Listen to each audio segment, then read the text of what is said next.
Yeah, this is a really interesting panel makeup.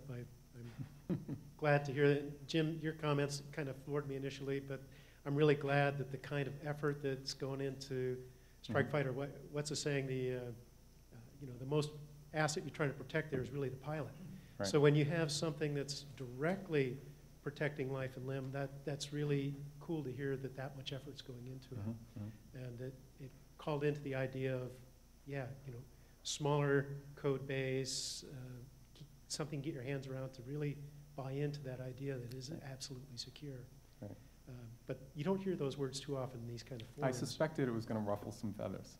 but moving on to kind of where my question's going is more along the notion of built-in technical debt that does exist in legacy products or in any product once you ship it.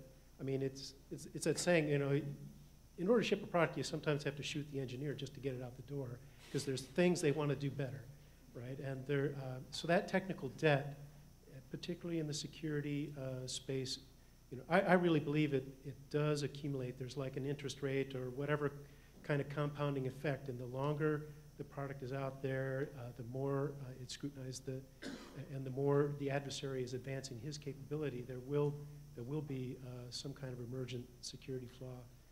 And it's in this supportability kind of aspect. And I just wondered if you could comment on what you do in your software, Jim, or Andy, what you see in terms of building software that maybe prepares for that eventuality that it's got to be serviced somehow.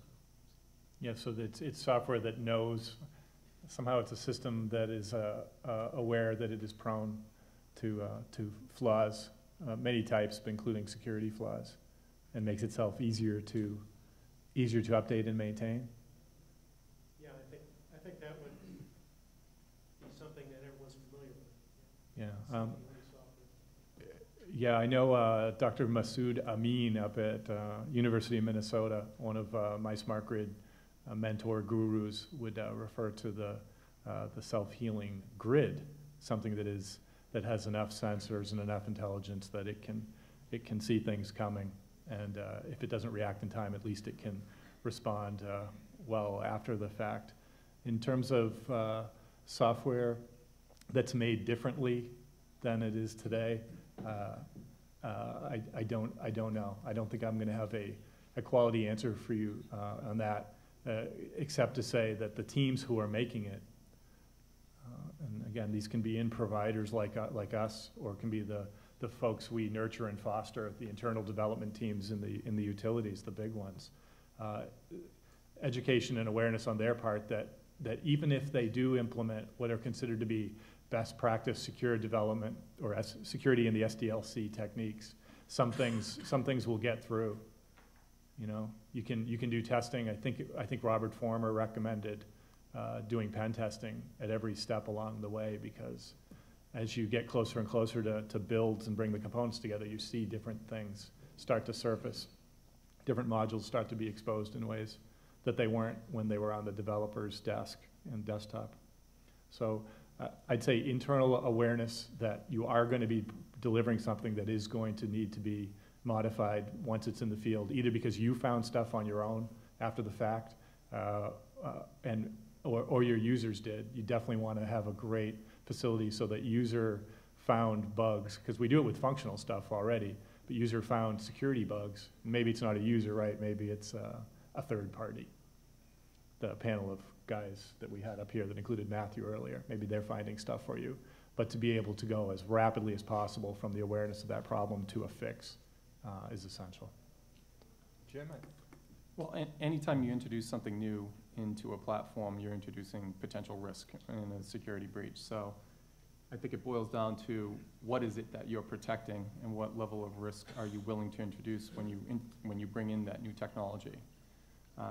I think what it boils down to beyond that is that you have to have a technology in place, such as a separation kernel technology, that will enable you to upload your new platform when you've gone through your rigorous testing or whatever process you may have in place, to run that in its own partition. I don't know how familiar you guys are with separation kernel technology, but you could actually load that software into its own kernel or virtual address space, and it could run on its own maybe after a certain period of time, you enable it to take over other components of your system if you feel that's correct. Technology needs to be there to be responsive. That's what I'll. We have to, we're in infancy stage too, where we have to design this intelligent system such that, I don't know if the robotic laws can start to apply, like do no harm and things of that nature. One thing we used to say at Ounce Labs, and it's something that Eric Gunther, I pulled a quote from him and put it on the blog last fall sometime. One thing he said is, we have to deal with the reality that, pick your percentage, it's more than 50, like 90, 95. Some great majority of software that's going to form what we call the smart grid is already out there. It already exists. It's in legacy system. Legacy system definition that I like best is something that works. I thought that was a little bubble on the chart, a very small bubble at that, right? Yeah, it's dealing. So the idea that making things better in the future, making the most of what we've learned so far, catching, communicating, and then fixing or patching whatever vulnerabilities is crucial. But there's that old issue of most of the stuff that we're going to be dealing with for the foreseeable future is what is already out there and hadn't had the benefit of that foresight when it was baked the first time. But just the ones that aren't acceptable. Yeah, so I guess I rubbed you the wrong way when I said that. We got about 10 minutes. Acceptable? I'd like to get through a couple other questions here, and still, it's very open to the floor. Happy to have your questions. This is meant to be interactive. But I originally intended this for both of you, but I think Andy's going to enjoy this a little bit more. What's your experience been with clients and specifically utilities demanding security and testing? And do you feel that NERC-CIP or other regulatory things have been helpful in this process? Okay. You're right. For some reason, I wanted to not enjoy it after you said that, but I feel I have good feelings coursing through me. Utilities, generally speaking, from meeting face-to-face and also from interaction with security pros on the blog. This is not the most important thing in the world to them. There are other security challenges that are more top of mind and mid-mind, and application and software level security issues are being dealt with, from what I can see, at somewhere between half a dozen and a dozen large utilities in North America, and a comparable number in Europe. These are folks that have decided that they're going to invest in this capability. They have either stood up or are standing up a policy and the teams. And also, probably the most important thing, at least that we coach them on, some of them know to do it and some of them, it ends up being there anyway, is to make sure it's marketed internally, that there is a executive level champion and that there's a business case behind it. Because if it's just something technology or security people are doing because they think it's the right thing, because it's mom and apple pie, that is not enough. It's got to have business drive behind it with top level support if you're going to see this thing through and go after what I was trying to describe earlier as the portfolio.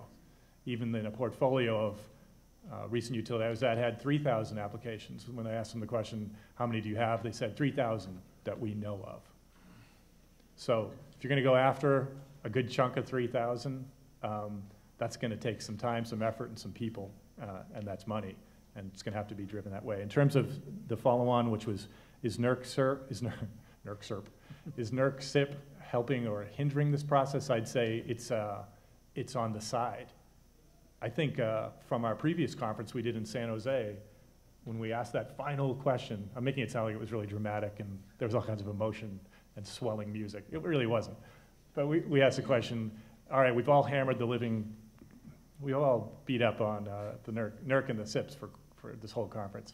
Now, drum roll please, you utility guys who are up there, is your organization more or less secure today because of the NERC-CIPs? Or would you be more secure without them? And they all said, and I don't think it was begrudgingly either, they said, we're more secure because of the NERC-CIPs. And I got the sense that it was awareness throughout the organization that they had to comply with this. Maybe it was a cynical awareness or a helpful awareness, but it was awareness. in terms of application security, the subject of our talk here today, if you look at SIP 7, requirement 8 talks about the need to do recurring vulnerability assessments, cyber vulnerability assessments. It doesn't really say application level or software level vulnerability assessments. And I think to the layperson, you're able to interpret that as network scans, system scans, other types of vulnerabilities, not necessarily that would require a source code review or even a web application scanner, which is our province. That's some of what we're talking about here. I mentioned earlier, and I think you can see that it's coming, as the NERC folks start talking more and more with the NIST folks via DOE, you can see that some of the vulnerability types, which are specifically software vulnerability types, SQL injection, race conditions, this is buffer overflows and the old stuff, and anything involving input validation, et cetera, that those things are going to merge, and that's going to be coming to a utility near you in what to regular people seems like a long way off, maybe a couple of years, maybe further, maybe more than a couple. But from a work point of view, they're going to need every single one of they're going to need every single day, every single week to get ready for that requirement. Jim, do you have anything to add to that one? Actually, again, I have a question because this has been out there for a while. Has anyone actually looked at the NIST vulnerability database? Has anyone seen it? Raise your hand if you've seen it, please. Thanks. All right, so there is a database out there put out under NIST that presents all the vulnerabilities in the operating systems, the firewalls, the IDS, IPS systems. So if you want to know if you're basing your system on the right technology, I encourage you to look there to see if, in fact, your system has vulnerabilities. That's the first place you can look. That's a long topic. What types of outside security validation, penetration testing, security research have your organizations embraced as a part of your security software development lifecycle? Yes, I'm leading the question. I'm leading the witness. Go ahead. Again, I don't want to tell you too much about IBM because I don't think you'll be interested in it.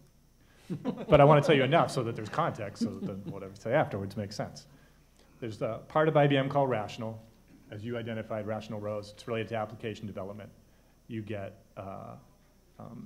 developer interfaces and other development tools for large complex projects, et cetera. That part of IBM didn't used to have security in it. Security used to be something that it sort of mirrors the rest of the world. It was something that was a network issue. It was something that was a systems issue. It's Tivoli, right? This is like going into the cellular level. That's like more on the scanner outside. This is like going into the application. The way attackers who can so easily course through open ports and go through the ports that we especially leave open for web applications, they can get to the application if they know what they're doing, if they have the right tools, without very much difficulty. And you have to ask, what kind of experience do you want them to have once they get there? Do you want it to be really easy? Or do you want it to make it enough work that they, you know what, I have better things to do, I'm going to go attack somebody else, or I'm going to turn into a good guy because this thing's so secure. So bringing that capability to IBM and Rational, I think like any other big company, you want to try to use stuff that you have internally before you go buy external products, if there's something that has good use. In this case, when Watchfire came into Rational as a developer tool, more of a security testing tool for application level stuff. But then when Ounce came in to bring in a tool that was practical to use inside the software development lifecycle, that paved the way for the whole company, the whole software group part anyway, to start using those capabilities on its own stuff. It's not just eating your own dog food. It's a thing that's handy that you can use right now. So you're starting to see that ripple through our company and through some of the customers too. Jim? I would just say, you know, for us, again, we're down at a lower level. I mean, we have to build our systems with security and safety designed in from the get-go. You know, so if we're going to put out an operating system that needs to be certified, then that's the track it takes, and we nail it down. So clearly you're making use of the fine folks at NSA to do testing and validation. I know that's a costly process, and I'm not sure where it fits into your time frame. What other things do you use to validate Okay, we use 2 equal signs instead of 1. Oh, okay, yeah. Stuff like First that. of all, not all of our operating system technology goes through there. Okay. We have specific variants that we break off and say this is going to be certified, and that's how it gets handled. Okay. From an internal development perspective, we have our own homegrown process. Again, from day one, it's with security and safety designed in, talking about with the code review process, probably a lot of the best practices that hopefully some of you are using out there as well. Could you expound on that? Actually, part of the talk was supposed to be about best practices in the industry or other industries. We're way over time. This guy's chopping his. Oh, Way over. We're way over. I showed us till It's- 2:30. No, it was 2:15 for the last panel, so. I thought that was a little long, but my paper. But you started late, so I was being good. Oh, okay. Ah. Sorry about So I'm that. gonna split the time with you, but yeah, we need to wrap up. Okay. Well, any other questions, pot shots? Yes, yes, no questions only. Yeah, Under and a only one. Are you done? 22 caliber or less. Right on, yes, thank you. Yeah. Thanks, guys. Yeah, thank you you very all. much.